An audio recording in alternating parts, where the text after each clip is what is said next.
সবাইকে নমস্কার জানিয়ে শুরু করতেছি আমার আরও একটা নতুন মিনি ব্লগ। আমার মিনি ব্লগগুলো ভালো লাগলে অবশ্যই কিন্তু লাইক কমেন্ট আর শেয়ার করবেন।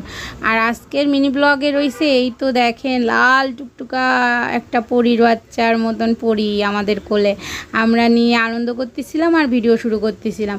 তো ওই যে পরীটার মা আপনাদেরকে হাই হ্যালো করে দিয়ে চলে গেল, ও অনেক ব্যস্ত।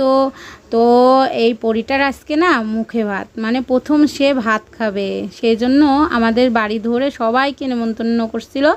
আর আমরা সবাই আসলে আসতে পারছিলাম না, শুধু আমার ছোটো যা, আমি আর আমার শাশুড়ি মা আইছিলাম। তো আমার মাটাকে সুন্দর করে ওর মাসি সাজিয়ে গুজিয়ে দিল, আর এখানে কীর্তন হচ্ছিল।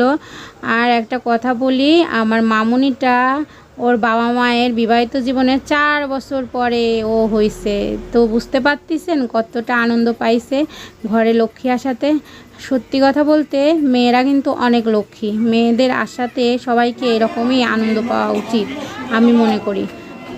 কীর্তনের এখানে সমস্ত গুরুজনরা ওকে কোলে নিয়ে ওর এত আদর করতেছিল আর এত আশীর্বাদ করতেছিল, ও চুপচাপ তাদের মুখের দিক তাকায় তাকায় সব শুনতেছিল। এতটুকু একটা বাচ্চা মেয়ে, 7 মাস কেবল, ও এতটুকু কান্নাকাটি করতেছিল না।